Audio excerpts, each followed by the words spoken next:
Welcome to the Deep Dive. We're the place you come to cut through the noise and get straight to the knowledge that matters from your sources.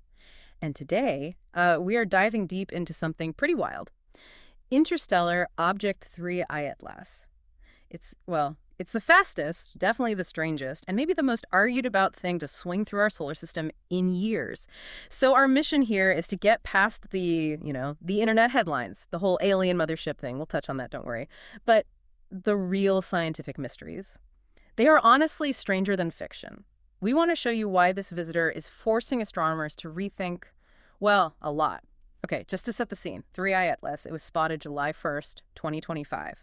Right now, it's moving at something like 210,000 kilometers per hour. Yeah, that's blazing fast. The highest speed we've ever clocked for an object just passing through. And that speed means it's on what they call a hyperbolic path. Exactly. Hyperbolic, meaning it's moving too fast for the sun's gravity to grab hold of it. It's basically he's visiting. It comes in, swings by, and then it's gone.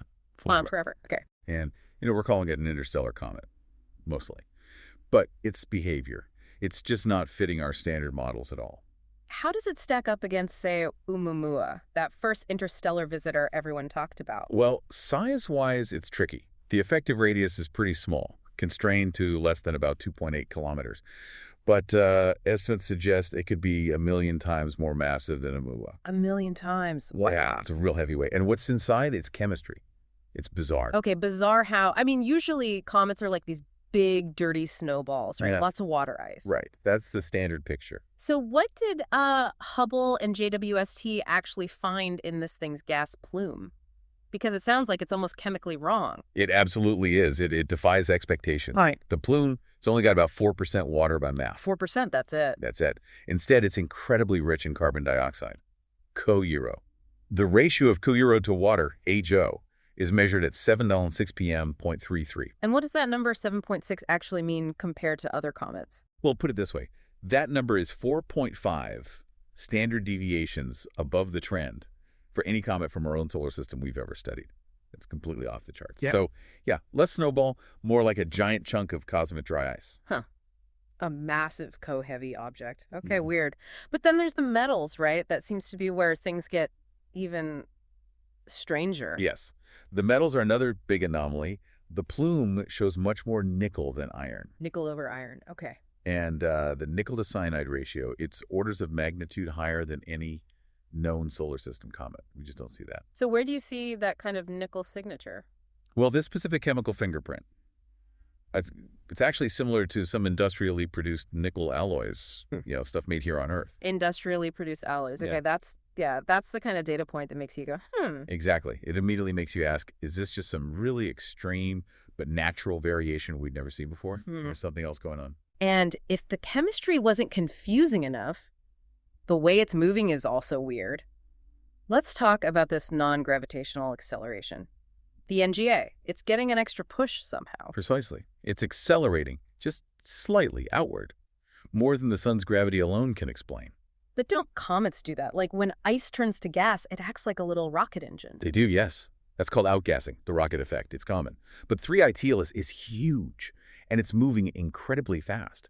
When scientists try to model the NGA using that standard outgassing physics, well, they run into a problem, a big one. And this leads to that dilemma, right? The one framed by researchers like Dr. Avi Loeb. You're forced into one of two pretty extreme possibilities. That's it, exactly. The numbers are just stark. Option 1. If this is a purely natural comet and the NGA comes from normal outgassing, then to get the push we observe, it must have violently ejected more than 13% of its entire original mass when it passed closest to the sun. That was back on October 30th, 2025 at perihelion. 13%. That sounds catastrophic. Like it should have just blown apart. It's an enormous amount of mass loss. It strongly suggests a major fragmentation event, something really violent. But wait a second. If it lost 13% of its mass violently, wouldn't we have seen that? Like a huge cloud of debris or pieces flying off in the telescope images right after perihelion? And that's the core of the dilemma. That's the critical question. If the natural explanation is right, yes, you'd expect to see evidence of that massive ongoing mass loss, a huge gas and dust cloud. Okay, so what's the alternative? The alternative, the other possibility, is that the object is technological, an artificial object with some kind of propulsion. A high-efficiency engine could produce the exact same acceleration, the same NGA, but with much, much less mass being expelled. Which would explain why we didn't necessarily see a giant, obvious explosion or debris cloud? Precisely. So you're left with either a natural comet doing something incredibly violently that we maybe haven't clearly seen the aftermath of yet, or something engineered. Okay, beyond the push, its actual path, its orbit, has some eyebrow-raising features too. What about its alignment with the planets? Yeah, the trajectory itself is statistically, well, baffling. It's moving retrograde against the general flow of the solar system. Right. But its path is almost perfectly aligned with the ecliptic plane. That's the flat plane where Earth and most of the major planets orbit the sun. And that's unusual. Extremely. Yeah. Getting an interstellar object coming in on that specific plane aligned like that, the estimated probability is only about 0.2%. Just random chance. 0.2%. That's tiny. It is. And in astronomy, when you see probabilities that low, you tend to stop thinking coincidence and start wondering if there's a physical reason for it, some gravitational effect we don't understand or something else. And then there's the really fun one for the trivia buffs, the wow signal connection. Ah, yes. The cherry on top of the weirdness sundae. It turns out 3I Atlas arrived from a direction on the sky that matches the location of that famous unexplained wow signal radio burst from 1977. Matches how closely? Within about a 9-degree patch of sky. The probability of that a directional coincidence happening by chance, also very low, around 0.6%. Okay, so statistically unlikely alignment, statistically unlikely arrival direction, matching a famous mystery signal, combined with the weird chemistry and the acceleration. You can see why the internet sort of lost its mind. Yeah, it really set the stage perfectly for the extraterrestrial technology theory, the ETT, to just explode online. It really did. It became this kind of information vacuum filled with speculation. Yeah. You had Dr. Avi Loeb, who, while always careful to state it's most likely a natural comet. Right. He hedges carefully. He does. But he did float the theoretical possibility that 3I Atlas could be some kind of mothership releasing smaller probes, similar to ideas he discussed about Oumuamua before. And once that idea was out there? Oh, the floodgates opened. You saw all the usual stuff online. Claims of leaked NASA photos, which never seemed to actually materialize clearly, showing, structural lines or spacecraft shapes hidden in the fuzz. Like with Oumuamua, yeah. And claims it sent messages. Right. Claims the object sent a mysterious message to Earth. It's pretty standard fare for these kinds of events, unfortunately. Lots of noise, very little signal, usually. But this time, the speculation wasn't just random internet chatter. It got a huge boost from something real. The missing data problem. Yes, the drama around the HiRISE data blackout was absolutely central to the frenzy. Okay, remind us why that data from the Mars Reconnaissance Orbiter, MRO, was so important. So, MRO flew past Mars, and it has this amazing camera called HiRISE. It managed to get high-resolution pictures of 3I Atlas when the object made its closest pass to Mars, which was back in early October 2025. And these pictures are much better than what Hubble can do. Potentially, yes. Expected to be about 3 times sharper. Crucially, they could give us a much clearer look at the object's size, and really importantly, its morphology, its shape. Morphology meaning, could it show if it's breaking up? Or if it has, artificial-looking geometry? Exactly that. Does it look like a lumpy rock? Is there evidence of that massive fragmentation the natural theory requires? Or does it look like something else? These images could be game-changing. And NASA hasn't released them. They haven't, or at least not yet, according to the original expected timelines. The official reason given by NASA was a delay caused by a federal government shutdown, which apparently paused data processing and public release pipelines. Convenient timing, some might say. Well, whether it was just unfortunate timing or not, the lack of transparency around these critical images, especially with all the hype, it just poured fuel on the fire. Speculation ran rampant that NASA was withholding the images because they showed something extraordinary. Evidence of ET. The media pressure must have been intense. Oh, absolutely. It got so loud that NASA's acting administrator, Sean Duffy, had to come out and make a very public, very direct statement, essentially trying to calm everyone down. And what was the bottom line from NASA? Unequivocal. He basically said, no aliens, no threat to life here on Earth. Full stop. NASA's public position remains firm. It's a natural object, just a very, very unusual one. Okay, so putting the conspiracies and the data drama aside for a moment, let's go back to the science. Is there a powerful natural explanation that could actually account for all this weirdness, the CO rows, the nickel, the red color? without needing alien engineers. Yes, there is. And it's actually leading to a potential paradigm shift in how we think about interstellar objects. The leading scientific counter-explanation revolves around the idea that 3I Atlas isn't fresh. It's not pristine. Meaning it's incredibly old, and it's been fundamentally changed by its long journey through space.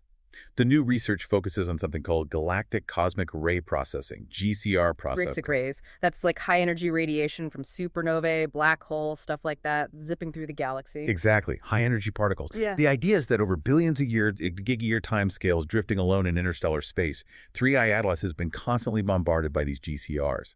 And this bombardment changed its chemistry. Profoundly, yes. The theory suggests this radiation has altered the comet's outer layers, maybe down to 15 or 20 meters deep. Specifically, it looks like this long-term irradiation can convert common carbon monoxide, CO, into the carbon dioxide, KO, that we see so much of. Ah, okay. So the extreme KO isn't necessarily what it was born with, but something created over its incredibly long, radiation-filled life. Precisely. The GCR processing could naturally explain the really high KO-Euro ratio. It can also explain the creation of complex organic molecules on the surface, forming a kind of dark, reddish, refractory crust. Which matches its observed color. It does. It suggests that what we're seeing now, the gas plume, the color, is just coming from this altered, irradiated crust. The original pristine material from when it first formed is likely still locked deep inside, untouched. So 3I Atlas becomes less of an anomaly and more of a natural laboratory, showing us what billions of years of deep space exposure does to a comet. Exactly. It's an ancient, weathered postcard from interstellar space telling us about cosmic ray chemistry over vast timescales. It's a very different kind of weird than the ETT proposes, but still scientifically fascinating. That's a really elegant explanation. It turns something that looks potentially artificial into evidence of just incredibly deep time and galactic processes. Okay, so as this thing continues its journey out of our solar system, what are the final chances to really nail down which explanation holds water? How do we test the catastrophic natural breakup versus the efficient alien engine? Right, we're looking at the final crucial observation windows. The main focus now is on directly testing that non-gravitational acceleration. How? Now that the object is past perihelion, its closest point to the Sun, and heading outwards, the Hubble Space Telescope has time scheduled. There's a proposal, HST 18152, specifically to monitor its near-nucleus morphology, to watch it closely. And the logic there is pretty straightforward. Very. Remember, the natural theory requires that huge, violent 13% mass loss. If that theory is correct, Hubble should be able to see a very large, very dense, ongoing cloud of gas and dust still surrounding the nucleus, even now, post-perihelion. But if Hubble looks, and that massive cloud just isn't there, then the natural outgassing model has a major problem. It would mean the observed NGA must be caused by something far more efficient at producing thrust without shedding so much visible mass. Which would definitely make the technological explanation look more plausible, or at least harder to dismiss. It would certainly force a much more serious consideration of that possibility, yes. It's a critical test. And there's one other key piece of data we're waiting on, but it's going to take a while. That's right. ESA's JUICE mission, the Jupiter Icy Moons Explorer, actually got a look at 3I Calais back in November 2025. JUICE was apparently in a really good position to observe it while it was still quite active. Well, we don't have that data yet. No, because JUICE is way out near Jupiter, and depending on where its main antenna is pointing, transmitting large amounts of data back to Earth takes time. We're not expecting to receive that JUICE data until probably February 2026. February 2026. Okay, so more waiting. The suspense continues. It does. There are still crucial puzzle pieces yet to fall into place. Okay, so wrapping this up for today's deep dive, what this object, 3I Atlas, has really done is force us into this corner where we have to choose between two profoundly strange possibilities. That's the core conflict, absolutely. Is 3I Atlas this incredibly ancient, radiation-baked natural object that's rewriting our textbooks on how comets evolve over billions of years in the galaxy? A natural lab for cosmic chemistry? Or is it some kind of artifact whose bizarre chemistry and, more importantly, highly efficient non-gravitational motion hints at technology we don't understand?